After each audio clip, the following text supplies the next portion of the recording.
ரட்சகராகிய இயேசு கிறிஸ்துவின் நாமத்தினாலே உங்களுக்கு என்னோட அன்பின் வாழ்த்துக்கள். இன்றைய நாள் தியானத்துக்காக தேர்ந்து கொள்ளப்பட்ட வேத வசனம் ஏசாயா தீர்க்கதரிசன புஸ்தகம் 66வது அதிகாரம் 13வது வசனம்.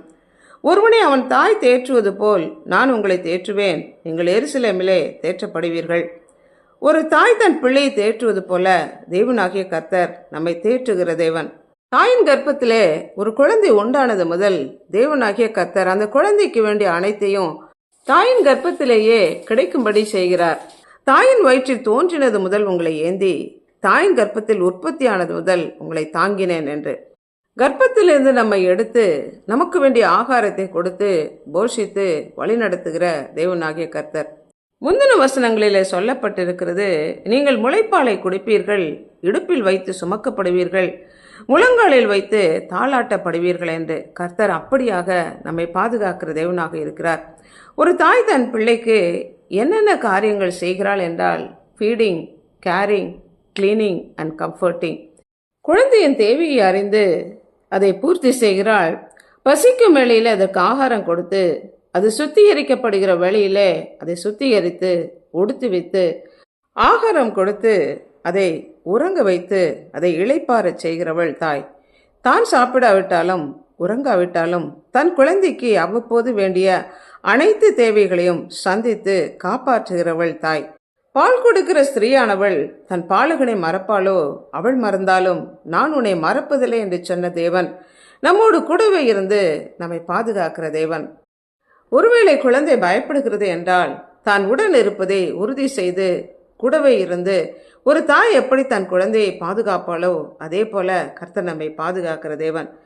பயப்படாதே, திகையாதே, நான் உன் தேவன், நான் உன்னை பலப்படுத்தி உனக்கு சகாயம் பண்ணுவேன், என் நீதியின் வலது கரத்தினால் உன்னை தாங்குவேன், நான் உன்னை விட்டு விலகுவதும் இல்லை, உன்னை கைவிடுவதும் இல்லை, நான் உன்னோடு கூடவே இருக்கிறேன், உனக்கு துணை நிற்கிறேன் என்று சொல்லி நம்முடைய கரத்தை பிடித்து நம்மை வழி நடத்துகிற கர்த்தர் அவர்.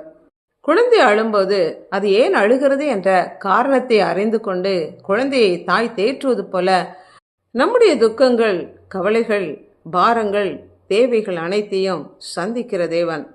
நாம் இந்த பூமியிலே பிறந்தது முதல் இந்நாள் வரைக்கும் நம்மை ஏந்தி தாங்கி சுமந்து தப்புவித்த தேவன்.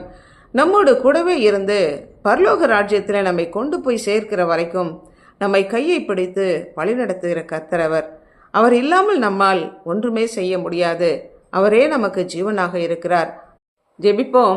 அன்புள்ள ஆண்டவரே, எங்களை படைத்தவரே, எங்களுக்காக ஜீவனை கொடுத்து எங்களை மீட்டு கொண்டவரே, தாயின் வயிற்றிலே தோன்றினது முதல் எங்களை ஏந்தி தாயின் கர்ப்பத்திலே உற்பத்தியானது முதல் எங்களை தாங்கின தயவிற்காக நன்றி செலுத்துகிறோம்.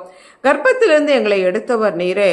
தாய் மறந்தாலும் தகப்பன் கைவிட்டாலும் எங்களை கைவிடாதபடி கண்ணின் மணியை போல எங்களை பாதுகாத்து ஒவ்வொரு நாளும் வழிநடத்துகிற தயவிற்காக நன்றி செலுத்துகிறோம். உம்முடைய நீதியின் வலது கரத்தினாலே எங்களை ஏந்தி தாங்குகிற தயவிற்காக நன்றி செலுத்துகிறோம்.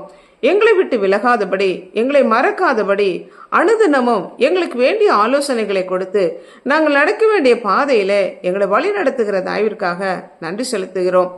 ஒரு தாய் தன் பிள்ளையை தேற்றுவது போல எங்களை தேற்றுகிற தயவிற்காக நன்றி செலுத்தி உடைய கரங்களுக்குள்ளாக எங்களை அர்ப்பணித்து ஜெபிக்கிறோம். இயேசு கிறிஸ்துவின் நாமத்தினால் ஜெபிக்கிறோம் பிதாவே, ஆமென்.